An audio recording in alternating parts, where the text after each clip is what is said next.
پڑھنے میں لطف آتا ہے، اسے کیف حاصل ہوتا ہے۔ قرآن مجید کے اندر غنا ہے، آپ کو معلوم ہے حضور نے تاکید کی ہے، من لم یتغن بالقرآن فلیس منا، اتنی شدید وعید۔ جو شخص قرآن مجید کو اچھے سے اچھے غنا کے انداز میں پڑھنے کی کوشش نہیں کرتا وہ ہم میں سے نہیں ہے۔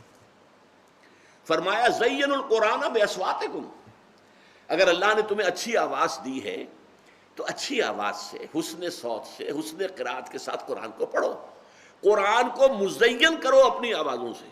اگر اچھی آواز اللہ نے آپ کو دی ہے تو آپ قرآن کو پڑھتے ہوئے اس اچھی آواز کو استعمال کیجئے، قرآن مزین ہو جائے گا۔ قرآن کے اندر جو ہے وہ ایک اور ہی کیفیت آپ کو محسوس ہوگی۔ اور یہ جو دنیا کے اندر کہا جاتا ہے کہ موسیقی جو ہے روح کی غذا ہے، تو واقعہ یہ ہے کہ عام موسیقی جو دنیا میں ہو رہی ہے اور بد نصیب جو اس وقت کا دور ہے، یہ پاپ میوزک جو ہے، یہ تو سوائے انسان کے جو سفلی جذبات ہیں ان کو حرکت میں لانے کے اس کا کوئی کام نہیں۔ پرانے زمانے کے لیے ایک موسیقی ایک ہوتی تھی جو سنجیدہ ہوتی تھی، اس میں یقیناً یہ ہے ایک بڑا فرق میں آپ کو بتاتا ہوں۔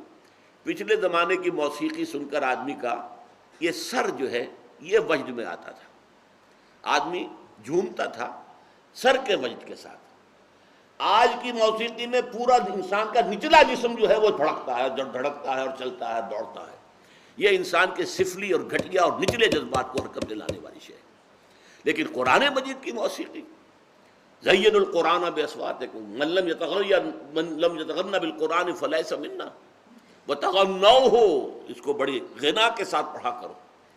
اور یہاں تک کہ آپ نے ایک صحابی حضرت ابو موسیٰ اشعری رضی اللہ تعالی عنہ، ان کو اللہ نے بہت عمدہ آواز دی تھی، جیسے بعض صحابہ خوبصورت بہت تھے۔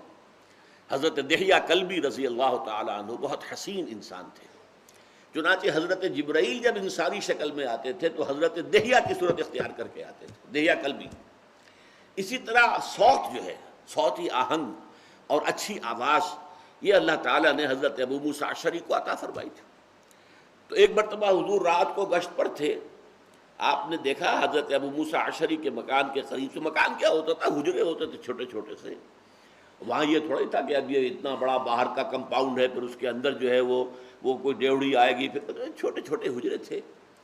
تو حضور حضرت ابو موسیٰ اشعری کے حجرے کے بعد کھڑے ہو کر قرآن سنتے رہے۔ وہ قرآن پڑھ رہے تھے رات کو تہجد میں، اور جس کیفیت کے ساتھ پڑھ رہے تھے تو حضور کافی دیر تک کھڑے ہو کر سنتے رہے۔ پھر اگلی صبح فجر میں جب ملاقات ہوئی تو حضور نے تحسین فرمائی، یا ابا موسیٰ انک قد اوتیت مزمارا من مزامیر آل داود، اے ابو موسیٰ اشعری، آپ کو تو اللہ نے آل داود کے سازوں میں سے ایک ساز عطا کیا ہے۔ حضرت داؤد علیہ السلام کو اللہ تعالیٰ نے لحن داؤدی مشہور ہے، بہت اچھی آواز، حسین آواز دی تھی۔ وہ جب تہجد کے اوقات میں، اور جس کو ہم کہتے ہیں small hours of the morning, یہ صبح کے 3 بجے 4 بجے 2 بجے جب وہ اللہ تعالیٰ کے حمد کے ترانے جو ہیں الاپتے تھے، تو قرآن مجید کی گواہی یہ ہے کہ پہاڑ بھی ان کے ساتھ وجد میں آ جاتے تھے اور پرندے بھی ان کے ساتھ آواز ملاتے تھے۔ یہ تاثیر تھی لحن داؤدی کی حضرت داؤد علیہ السلام کے پڑھنے میں۔ تو حضور نے فرمایا جیسے اللہ تعالیٰ نے حضرت داؤد کے گلے میں ایک ساز رکھ دیا تھا، وہ ساز کوئی باہر کا ساز نہیں ہے بلکہ وہ گلے کے اندر ساز ہے جو اللہ تعالیٰ نے بہترین آواز دی ہے، خوبصورت آواز دی ہے، ایک غنا والی جو ہے غنائی آواز دی ہے۔ تو جیسا اللہ تعالیٰ نے یہ مزمار عطا کیے تھے آل داؤد کو، اے ابو موسیٰ تمہیں بھی اللہ نے انک قد اوتیت مزمارا من مزامیر آل داود، آل داود کے سازوں میں سے ایک ساز اللہ نے عطا کر دیا۔ تو یہ چیزیں جو ہیں جیسا کہ میں نے عرض کیا کہ ابتدائی جو صورتیں ہیں ان میں یہ بہت نمایاں ہے، یہ آہنگ اور یہ تیز فلو اور ایک خاص جو ہے صوتی اس کا اثر ہے اس کے اندر۔ اور میں نے تو آپ کو اپنا تجربہ بتایا ہے کہ بعض صورتوں سے مجھے کچھ ایک طرح سے آج میں سوچتا ہوں تو کہتے ہوئے بھی مجھے ڈر لگتا ہے، لیکن یہ کہ کیفیت تھی مجھ پر یہ کہ مجھے کچھ بودھ سا تھا، انقباس ہوتا تھا۔ سورہ رحمان، سورہ واقعہ اور سورہ دہر، جس میں یہ زیادہ ذکر ہے جنت کی نعمتوں کا، اور یہ حور اور غلمان اور شرابیں اور فلاں اور فلاں اور فلاں اور میوے اور پھل اور یہ اور وہ اور دودھ کی نہریں اور شہد کی نہریں، یہ جو ہے افراطی تھی۔ یہ تو ہمارے جو دنیا دار لوگ ہیں ان کی دلچسپی کی چیزیں ہیں، روحانیت سے ان چیزوں کا کیا سروکار ہے؟ تو طبیعت میں ایک طرح کا ایک حجاب سا تھا ان صورتوں سے۔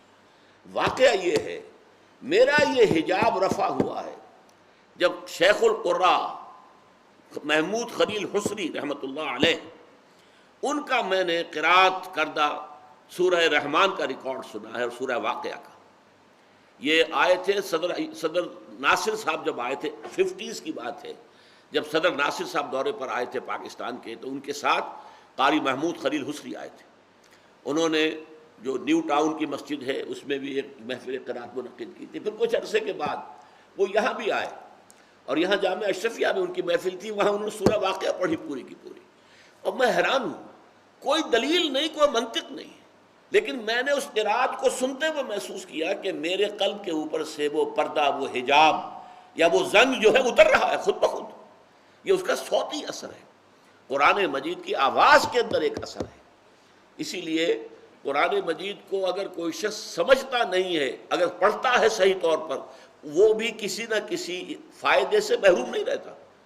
ہاں، قرآن اس لیے آیا کہ آپ سمجھیں، اسے سمجھ کر پڑھیں، اس لیے آیا کہ آپ اس پر عمل کریں، لیکن یہ کہ محض قرآن کی تلاوت چاہے وہ سمجھ میں نہ آئے، اس کے اندر جو ملکوتی غنا ہے، جو ڈیوائن میوزک ہے، وہ یقیناً انسان پر اثر انداز ہوتی ہے۔